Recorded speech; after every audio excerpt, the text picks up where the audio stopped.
स्वागत करता हूं आपका एक बार फिर से mean express Sunil sir YouTube channel पर। चलिए बच्चों, मिलाते हैं 10th विज्ञान वार्षिक पेपर 2022। बहुत ही अच्छा पेपर आया था। उम्मीद करता हूं आप सभी ने अच्छे से पेपर सॉल्व किया होगा। चलिए स्टूडेंट्स, सबसे पहला प्रश्न देखते हैं हम। सही विकल्प चुनिए। सही विकल्प में आपका पहला प्रश्न है, लौह चूर्ण पर तनु हाइड्रोक्लोरिक अम्ल डालने पर क्या होता है। तो बिल्कुल आसान सा इस प्रश्न का उत्तर होगा, हाइड्रोजन गैस एवं आयरन क्लोराइड बनता है। तो पहले प्रश्न का उत्तर हो गया आपका ए। दूसरा प्रश्न देखते हैं आपका। इसमें दिया है सबसे अधिक अभिक्रियाशील धातु, तो सोडियम है। इस प्रश्न का उत्तर होगा आपका सोडियम। सोडियम को इसीलिए हम केरोसिन में रखते हैं। तीसरा है आपका, मुकुल द्वारा अलैंगिक जनन किस में होता है, तो यीस्ट में होता है। तीसरे प्रश्न का उत्तर होगा यीस्ट। निम्नलिखित में से कौन मानव के मादा जनन तंत्र का भाग नहीं है। मादा जनन तंत्र का भाग नहीं है तो गर्भाशय है, डिंब वाहिनी भी है, अंडाशय भी है, यानी शुक्रवाहिका मादा में नहीं होती है, मादा जनन तंत्र में नहीं होती है, इसलिए सही आंसर होगा इसका सी। चलिए अगला प्रश्न देखते हैं। अगला प्रश्न है, लेंस की क्षमता का एसआई मात्रक, तो डायप्टर होता है। इस प्रश्न का उत्तर हो गया आपका डायप्टर। अगला प्रश्न देखते हैं, मानव नेत्र जिस भाग पर किसी वस्तु का प्रतिबिंब बनते हैं वह है। तो जिस वस्तु पर किस वस्तु पर प्रतिबिंब बनाता है, ध्यान से समझोगे तो बहुत आसान सा प्रश्न होगा ये। इसका उत्तर होगा आपका दृष्टिपटल, यानी मानव नेत्र में जो भी प्रतिबिंब बनता है वो किस पर बनता है, दृष्टिपटल पर बनता है। इसके बाद अगला देखते हैं, अभिनेत्र लेंस की फोकस दूरी में परिवर्तन किया जाता है। परिवर्तन किया जाता है पक्षमाभि द्वारा, तो इसका आंसर होगा आपका सी, जीवाश्म ईंधन है। जीवाश्म ईंधन क्या है, कोयला और पेट्रोलियम जीवाश्म से मिलता है, इसलिए कोयला पेट्रोलियम जीवाश्म ईंधन है। चलिए स्टूडेंट अगले पड़ाव पर चलते हैं। देखिए, रिक्त स्थान की पूर्ति कीजिए। तो न्यूलैंड्स ने रिक्त स्थान का सिद्धांत दिया, किसका सिद्धांत दिया, अष्टक का सिद्धांत दिया। अष्टक, अष्टक का सिद्धांत दिया। इस प्रश्न का उत्तर हो गया अष्टक। इसके बाद है आपका, मछली के हृदय में कोष्ठ होते, कितने कोष्ठ होते हैं, तो मछली के हृदय में 2 कोष्ठ होते हैं। जैसे कॉकरोच के हृदय में 8 चैम्बर होते हैं, मनुष्य के हृदय में 4 चैम्बर होते हैं, तो इसी प्रकार से मछली के इसमें कितने होते हैं, 2 होते हैं। तो आई होप आपने इसका उत्तर दिया होगा।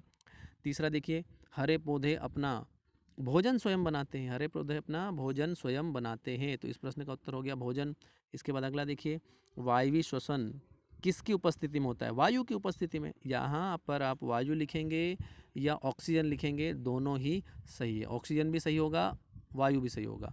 अगला है आपका, डैश क्रियाएं मेडुला द्वारा नियंत्रित होती है। कौन सी क्रियाएं मेडुला द्वारा, अनैच्छिक क्रियाएं। इसमें आपको लिखना था अनैच्छिक क्रियाएं। अनैच्छिक क्रियाएं किसके द्वारा होती है, मेडुला के द्वारा। तो चलिए इस प्रश्न का सही उत्तर हो गया अनैच्छिक क्रियाएं। अनैच्छिक लिखते थे, हो जाता काम। नर युग्मक एवं मादा युग्मक के संलयन को निषेचन कहते हैं। क्या कहते हैं, निषेचन। तो इस प्रश्न का सही उत्तर हो गया आपका निषेचन। अगला देखते हैं, विद्युत धारा का एसआई मात्रक एम्पियर। एम्पियर, ठीक है, तो आप एम्पियर लिख कर आए होंगे। ये इसका मात्रक भी आप लिख कर आ सकते थे, ए। इसके बाद देखिए, रिक्त स्थान में ऊर्जा का प्रवाह एक ही दिशा में होता है, किस में होता है, खाद्य श्रृंखला में। खाद्य श्रृंखला में ऊर्जा का प्रवाह, ठीक है, खाद्य श्रृंखला में ऊर्जा का प्रवाह एक ही दिशा में होता है। तो ये हो गया आपके रिक्त स्थान कंप्लीट। चलिए सही जोड़ी मिलाइए। सही जोड़ी देखिए स्टूडेंट्स, बहुत आसान है, अगर आपने किया होगा, देखिए आपने क्या किया, मिलाइए। तो सबसे पहले देखिए, थोड़ा सा अस्पष्ट दिख रहा है इसलिए आपके क्षमा चाहता हूँ। साधारण नमक का सूत्र बहुत आसान है। साधारण नमक का सूत्र आपका NaCl। इसके बाद अगला है आपका आयोडीन अधातु तत्व। आयोडीन अधातु तत्व आपको भी पता है कि एक अपवाद है, क्योंकि अधातु होने के बाद भी चमकीला होता है, तो इस प्रश्न का इसमें जोड़ी बनाओगे आप चमकीला।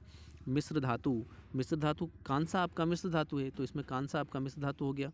इसके बाद देखिए, पलकों का झपकना क्या है, पलकों का झपकना प्रतिवर्ती क्रिया, जब कोई क्रिया हमारा शरीर ऐच्छिक ना करते हुए स्वयं कर ले, उसको हम बोलते हैं प्रतिक्रिया। प्रतिक्रिया, प्रतिवर्ती क्रिया, जैसे खांसना, छींकना, ये हमारे हाथ में नहीं, शरीर स्वयं कर लेता है, प्रतिवर्ती क्रिया।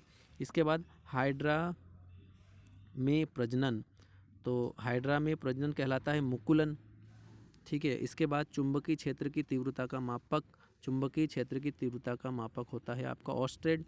इसके बाद अगला है आपका जोड़ी में चुंबकीय पदार्थ, तो चुंबकीय पदार्थ क्या है, लोहा। तो इस प्रकार से आपका सही जोड़ी कंप्लीट होता है। आगे बढ़ते हैं, अगले पड़ाव पर चलते हैं। चलिए डियर स्टूडेंट्स, लास्ट अंतिम पड़ाव देखिए, एक वाक्य में उत्तर। अम्लीय विलयन में पीएच मान होता है, तो अम्लीय विलयन, अम्ल देखो 7 से कम जब भी पीएच मान होता है तो उसको हम अम्लीय बोलते हैं, 7 से ज़्यादा पीएच मान होता है उसको हम क्षारीय बोलते हैं। तो इस प्रश्न में आपको उत्तर लिख कर आना था 7 से कम, 7 से कम। चलिए अगला देखो, 2 या 2 से अधिक धातुओं के समांगी मिश्रण को क्या कहते हैं, मिश्र धातु। 2 या 2 से अधिक समांगी मिश्रण को क्या कहते हैं, धातुओं के समांगी मिश्रण को मिश्र धातु कहते हैं। अगला देखिए, 2 तंत्रिका कोशिका के मध्य खाली स्थान को क्या कहते हैं, सिनेप्स। सिनेप्स, इस प्रश्न का उत्तर होता सिनेप्स। अगला देखिए, रजोधर्म की अवधि कितने दिन की होती है, तो ये होती है 3 से 5 दिन की। ठीक है, अगला देखिए, अनुवांशिकी के जनक, बिल्कुल बहुत आसान सा प्रश्न था आपका, Gregor John Mendel. John Mendel भी लिख सकते थे आप, या पूरा लिखना होता तो आप लिखते ग्रेगर जॉन मेंडल। तो आसान सा प्रश्न था, आपने सभी ने इसका उत्तर दिया होगा। अगला देखिए, लेंस सूत्र लिखिए। लेंस का सूत्र क्या है, 1/f equal 1/v minus 1/u। I hope आप सभी ये लिखकर आए होंगे। तो लेंस का सूत्र हो गया डियर स्टूडेंट्स। आगे बढ़ते हैं, विद्युत परिपथ का क्या अर्थ है, विद्युत परिपथ का क्या अर्थ है, विद्युत परिपथ की परिभाषा लिख देते हैं, विद्युत धारा के सतत और बंद पथ को विद्युत परिपथ कहते हैं। तो ये इसका उत्तर हो गया। इसके बाद देखिए, चुंबक के कितने ध्रुव होते हैं, 2 ध्रुव होते हैं, एन और एस सबको पता है, तो केवल इतना लिखना था, चुंबक के 2 ध्रुव होते हैं। तो इस प्रकार आपका विज्ञान का पेपर यहाँ कंप्लीट होता है। अगर वीडियो आपको अच्छा लगा हो तो चैनल को सब्सक्राइब ज़रूर करें। Thank you.